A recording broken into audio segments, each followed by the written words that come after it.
Hello बच्चों, आज हम प्राकृतिक वनस्पति एवं वन्यजीव के भाग 2 पे चर्चा करेंगे।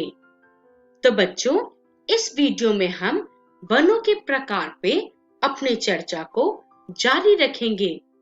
उसके अलावा हम घास स्थल और कटीली झाड़ियों पे चर्चा करेंगे।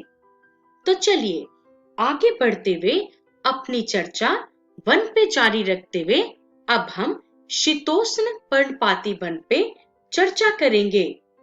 शीतोष्ण पर्णपाती वन अर्थात टेम्परेट डेसिडुअस फॉरेस्ट। बच्चों, ये वन हमें उच्च अक्षांशों की ओर बढ़ने पर मिलते हैं और यह उत्तर पूर्वी अमेरिका, चीन, न्यूजीलैंड, चिली एवं पश्चिमी यूरोप के तटीय प्रदेशों में पाए जाते हैं। बच्चों, इन क्षेत्रों में वार्षिक औसत तापमान 3 डिग्री से लेके 8 डिग्री और वर्षा जो है 50 सेंटीमीटर तक होती है। बच्चों, चलिए अब हम आगे बढ़ते हैं और अपनी चर्चा वन पे जारी रखते हुए हम शीतोष्ण पर्णपाती वन पे और गहरी चर्चा करेंगे। बच्चों, अगर हम बात करें कि यहाँ पे कौन कौन से वृक्ष जो हैं वो प्रमुख हैं, तो बच्चों ओक, ऐश, चेस्टनट, बच, वाल्टन और चेरू जहाँ पे प्रमुख वृक्षों में आते हैं। और अगर हम बात करें कि यहाँ पर कौन कौन से जानवर प्रमुख रूप से पाए जाते हैं, तो बच्चों यहाँ पे अमेरिकन काला भालू, डाकबिल और यूरोपियन लाल गिलहरी पाए जाते हैं। चलिए अब हम आगे बढ़ते हैं और वनों पे अपनी चर्चा को जारी रखते हुए अब हम भूमध्य सागरीय वन अर्थात मेडिटेरेनियन फॉरेस्ट के बारे में चर्चा करेंगे। बच्चों, समस्त सागर के तटीय भागों में उगने वाले वनों को ही हम भूमध्य सागरीय वन कहते हैं और यहाँ जो है वर्षा केवल शीत ऋतु में होती है और ग्रीष्म ऋतु जो है आमतौर पे शुष्क रहती है। यहाँ पे वर्षा कम होने के कारण शुष्क सदाबहार वन पाए जाते हैं।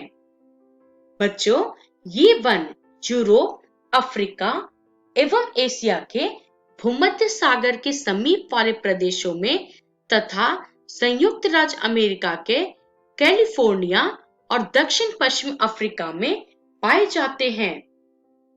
चलिए अब हम आगे बढ़ते हैं और अपनी चर्चा वनों पे जारी रखते हुए अब हम भूमध्य सागरीय वन पे कुछ और चर्चा करेंगे। तो बच्चों, अगर हम बात करें कि यहाँ पे पाए जाने वाले वृक्ष कौन कौन से हैं, तो ओक और पाइन भूमध्य सागरीय वन वाले इलाकों में ज्यादा पाए जाते हैं। बच्चों, जब हम बात करें कि यहाँ पे कौन कौन से फल वाले वृक्ष मिलते हैं, तो नींबू, संतरा, अनार और अनानास यहाँ पे प्रमुख फलदार वृक्ष हैं। और अगर हम बात करें कि इन प्रदेशों में कौन से प्रमुख जानवर पाए जाते हैं, तो बच्चों इन प्रदेशों में आपके जंगली बकरी, भेड़, घोड़ा तथा बंदर पाए जाते हैं। चलिए अब हम आगे बढ़ते हैं और अपनी चर्चा वनों पे जारी रखते हुए अब हम शंकुधारी वन अर्थात कॉनिफेरस फॉरेस्ट पे चर्चा करेंगे। बच्चों, शंकुधारी वनों का विस्तार जो है उत्तरी अमेरिका तथा यूरेशिया के ऊपरी भागों में पाया जाता है। इनमें Canada, Norway, Sweden, Finland, Baltic गणराज्य तथा रूस के भाग सम्मिलित हैं। बच्चों, साइबेरिया में इन वनों को टैंगा भी कहा जाता है और इस प्रकार के वन हिमालय तथा आल्प्स पर्वतों पे भी पाए जाते हैं। बच्चों, इन वनों में मुख्य रूप से लंबे तथा नरम लकड़ी वाले सदाबहार वृक्ष मिलते हैं, जिनका उपयोग अखबारी कागज के लिए लुगदी, माचिस एवं पैकिंग के लिए बक्से बनाने के लिए किया जाता है।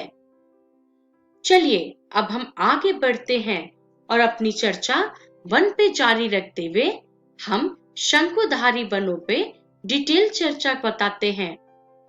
तो बच्चों, यहाँ पे पाए जाने वाले प्रमुख वृक्ष में चीड़ एवं देवदार दोनों ही फेमस हैं। बच्चों, अगर हम बात करें कि यहाँ पर पशुओं में क्या क्या मिलता है, तो पशुओं में रजत लोमड़ी, मिक और ध्रुवीय भालू मिलते हैं। चलिए अब हम आगे बढ़ते हैं और अब हम चर्चा करेंगे घास स्थल पे। बच्चों, घास स्थल वहीं पाए जाते हैं जहां बहुत कम वर्षा होती है। इन क्षेत्रों में वर्षा की मात्रा जैसे जैसे कम होती है, वन घास स्थल में वैसे वैसे बदलते जाता है। बच्चों, विश्व के घास स्थल को उष्णकटिबंधीय घास स्थल तथा शीतोष्ण घास स्थल, इन दोनों प्रकार में बांटा गया है। चलिए अब हम आगे बढ़ते हैं और अपनी चर्चा घास स्थल पे जारी रखते हुए सबसे पहले हम उष्णकटिबंधीय घास स्थल अर्थात ट्रॉपिकल ग्रासलैंड पे चर्चा करते हैं। बच्चों, ये घास स्थल अफ्रीका में भूमध्य रेखा के दोनों तरफ, ब्राजील के पठारी भागों, भारत के दक्कन के पठार एवं ऑस्ट्रेलिया के उत्तरी भागों में पाया जाता है।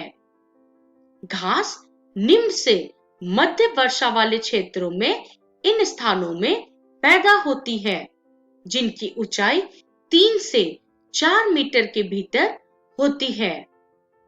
बच्चों, जहां पे हाथी, जेब्रा, जिराफ, हिरन और तेंदुआ जैसे जानवर पाए जाते हैं। चलिए अब हम आगे बढ़ते हैं और अपनी चर्चा घास स्थल पे जारी रखते हैं और अब हम चर्चा करेंगे शीतोष्ण घास स्थल अर्थात टेम्परेट ग्रासलैंड पे। बच्चों, यह जो है मध्य अक्षांशीय क्षेत्रों में और महाद्वीपों के भीतरी भागों में पाए जाते हैं।